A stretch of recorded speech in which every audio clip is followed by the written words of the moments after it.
Hey guys, how's it going? And welcome back to the channel. If you're new here, and I know a lot of you are because of that graph right there, make sure if you enjoyed this video to head down there, press the like button and the subscribe button. It really helps out the channel. Thank you so much. Let's get started. Today we are going to go into all about how to set up an enclosure for a Chinese cave gecko. This includes the following topics such as how big of an enclosure you need for them, the proper amount of hides, substrates, coverage, plants, and so on. Now, while we will brush up a little bit on the baby setup, this is going to be more geared to your adult cave geckos. Now, if you guys want me to do an exclusive one on the baby cave gecko, make sure to drop a comment down there. But let's get this video started with the first topic is going to be, well, how big of an enclosure do you need for your cave gecko? When it comes to the size of the enclosure for your cave gecko, it's going to really be determined on, of course, the size of the animal. Now, with Chinese cave geckos being a little bit more of a shy and reclusive species, they aren't going to be very acceptive to a wide, barren area, a lot of space, at least in my experience. Now, that's not to say that you have to go with this smaller setup. If you do feel like you would get more about the animal would get more of being a larger setup, that's completely up to you. However, in my personal experience, it's good to start out a baby in a smaller setup and then gradually work its way up to the larger or full setup that the animal will live in. When it comes to that exact size, it really is dependent. Now, when we're talking about babies that are to be sold, I usually sell my babies personally around 6 to 8 weeks. Some people sell a little later, some people sell a little sooner,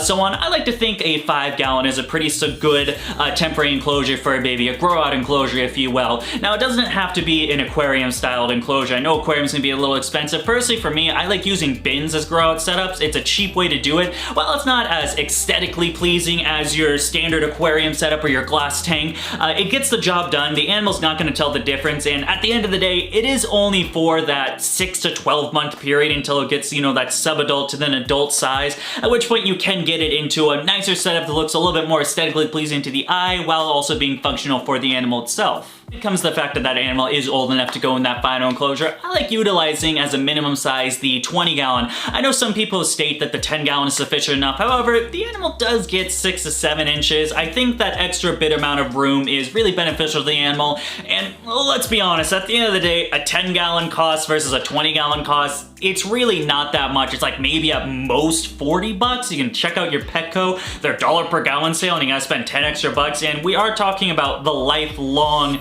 setup for the animal. So, I'd shell out the extra 50 bucks and get a little bit more of a spacious enclosure for him because, I really don't see why you wouldn't. It's gonna be a really nice enclosure for this animal. Again, this animal only getting somewhere around that 7 inches. It's gonna have enough room to go around, with the width of the enclosure being usually 20 gallons are around 12 inches in width, and then the length of it being somewhere around that 20 to 24 inches, giving it almost quadruple, 7, 14, 21, almost triple the amount of floor space it needs to roam around. I think that's a pretty good size enclosure for an animal that, again, is pretty shy and reclusive, spends the majority of its time inside of its hide, of course, being nocturnal or domesticular. I don't know, people tend to get on my case when I say nocturnal. They're out at night, half of the day, most of the day, they're in their little hides. They don't venture off very often unless it's those little twilight to midnight hours, and so on. But moving on, now that we know the proper enclosure size for the animal, let's talk about what to fill that enclosure with, because you can't just put the animal in the tank and call it a day. Don't do that. That's not the right thing to do. You gotta put stuff in there and then put the animal in there, and let's talk about what those things you need. Number 1, substrate. Now, of course, there are 2 things that are really, well, I guess 3 things that are really crucial for the Chinese cave gecko in order to thrive into captivity. That's going to be number 1, high humidity, number 2, lower temperatures, ironically, since it's a reptile, and then number 3 is going to be hides. Let's start out with number 1. That's going to be substrate. Of course, these guys being a high humidity species, they are going to want a more tropical environment. Now, to improve that tropical environment, the best thing to do that is a humidity condensing substrate, a humidity retaining substrate. Now, there are multiple different products you can use out there, going with the reptile products such as cocoa fiber, cocoa blocks. I mean, there's just a variety of it, just depends. It's cocoa fiber, cocoa blocks, insert name brand here. If you are one of the more do-it-yourself guys, you like a little bit more bulk like myself, I like a nice topsoil and peat moss mix. I think that works very well. Personally, for me, for my cave geckos, I am using a mix of cocoa blocks and cocoa fiber. That's because I had it laying around. It was just sitting there. I threw it in.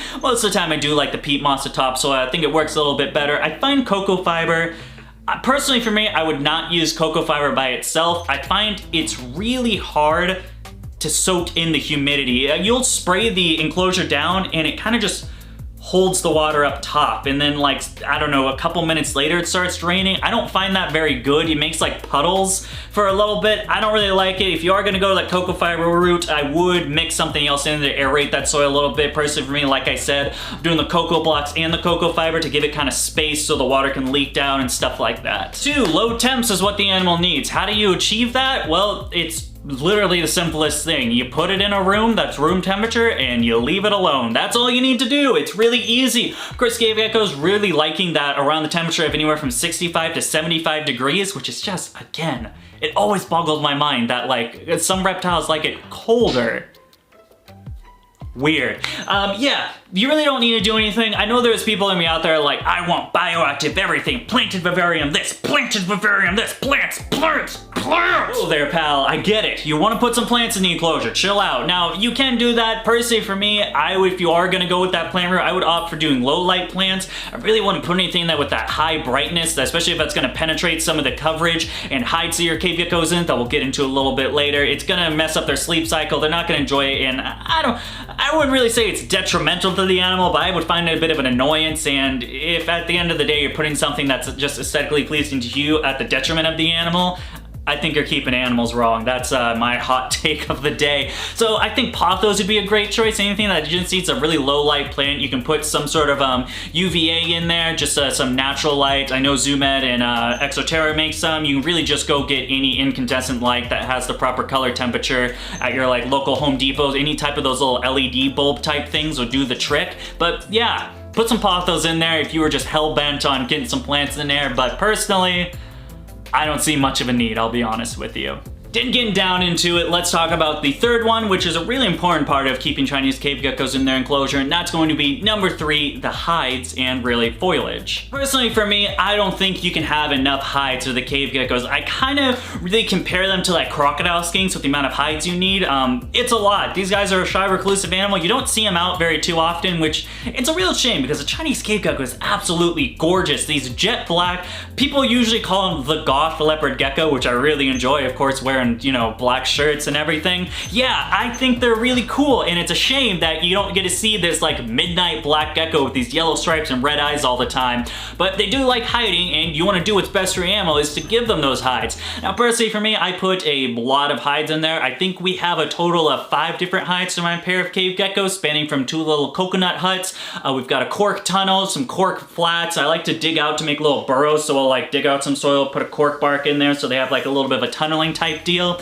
And then other than that, I think the only thing else I have is some sort of unidentified wood. Yeah, big rule at the end of it, make sure your cave geckos have hides. They're really gonna enjoy it. I find mine use pretty much every single hide. I found that they actually use a specific hide to go to the bathroom in. Now my enclosure is partly bioactive. We have some springtails and dwarf isopods in there, and I've lifted up this, it's one just like backed in the corner, it's a coconut hut, and when you open it, you'll just find springtails just devouring all the fecal matter that's in there. So they choose one specific hide to poop in, and then they'll venture off into another hide. It's really interesting stuff, but yeah, multiple hides is a really must for Chinese cave geckos. I wouldn't do anything less than like 2 or 3, depending on like if you have a single, if you have a pair, I would add a little bit more. Of course, some cave geckos, you know, like with some people, you know, you don't want to stay with your partner 24/7. Maybe they want some time apart. Make sure they have some hides so, you know, mom can have some of her mom time or something. Make a dad cave hide for the fun. That wraps up the hides. I just like to keep it a little bit more condensed. I'll say it one more time, like I've said it probably 8 times in this video. They are a bit of a shy and reclusive species, so you really don't want too much just barren emptiness. That's really gonna stress the animal out, and you're not gonna find it out any more than the least amount of time that the animal actually does come out. It'll come out even less because it doesn't feel very secure inside its closure. So I make sure I like to stack some stuff on top of each other. Make sure that every like pretty much couple of inches there's another hide that the animal can hide into if it feels that way. And yeah, hides for cave geckos. Just put hella in there and you're good to go. We got this video up. I guess I'll get into like some bonus things I would do for the enclosure. It's really dependent on what type of setup you're doing. If you're doing something like a PVC, you know, like a 3x2 or anything like that, this really isn't gonna be for you. But if you are using something like I recommended, like the 20-gallon setup, then this stuff might come in a little bit handy. Now, of course, with aquariums, it's really contradictory to put a high humidity species inside of an open screen top because all that humidity is just gonna go And you don't want that to happen. You want to retain it inside of the enclosure so they have that ambient humidity. A really good way about doing that is pretty much sealing up the enclosure. Personally for me, I put metal tape on top of my screen. I left a little spot on the left side and then a little spot on the middle. So there is still some ventilation, some air exchange, but not enough to make that humidity just kind of vanish up top into thin air. That's a humidity joke. I think. I don't know. While I didn't personally do this, I probably would have ended up doing this as well. Put a little backdrop into the glass. So you only have the front viewing. I don't know what, it's like some wallpaper. I got this enclosure secondhand with a reptile I bought years back. And yeah, it's a cool little setup. It not only does it make it a little jungleistic and, you know, it looks a little bit better than just these open glass, but again, one more time, shy and reclusive animal. You don't want it having to peer out into the world and all these sides. In my opinion, that might stress the animal a little bit. I think it's a better spot where it's kind of like, feels a little bit more enclosed, you know? It feels a little bit more secure inside the actual enclosure. So only have the front viewing panel open, and then the other three sides are actually blocked off with that wallpaper. Now there's a multitude of ways you can do that. You can go with the paper route. I even think places like Petco or PetSmart sells the little wallpaper stuff. It's just, I don't know. I think it's actually aquarium wallpaper, but it does the same shit. I don't think they mind if it's a jungle or an aquascape theme, you know. If it covers it, it's good to go. There are a couple different ways you can do it. You can also do something like a custom background, like I've done on some of my enclosures, like actually that one right there where I covered 3 spots and it's good to go and it looks cool and stony. There's a bunch of stuff you can do, but personally for me, that's my little bonus tip. Take it or leave it, but I think it works well for the animals that we are talking about.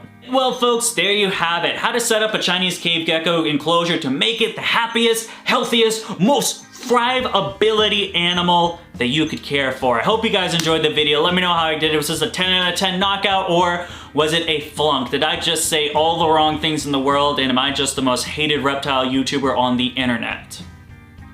Drop a comment down there, let me know. As always, I don't just keep Chinese cave geckos, I breed them, and I have babies from time to time. The sun's doing weird stuff to the camera. I have some baby cave geckos from time to time. We're a little bit out now, but next year's season we'll be having a bunch more. If you guys want to follow me over on stuff where you can purchase those Chinese cave geckos, make sure to follow me over on Facebook and Instagram, also on TikTok, just a shameless plug. The sun is so bright and it's just shadowing me. I don't know what, people said natural light was good, but it's just doing this weird, hang on.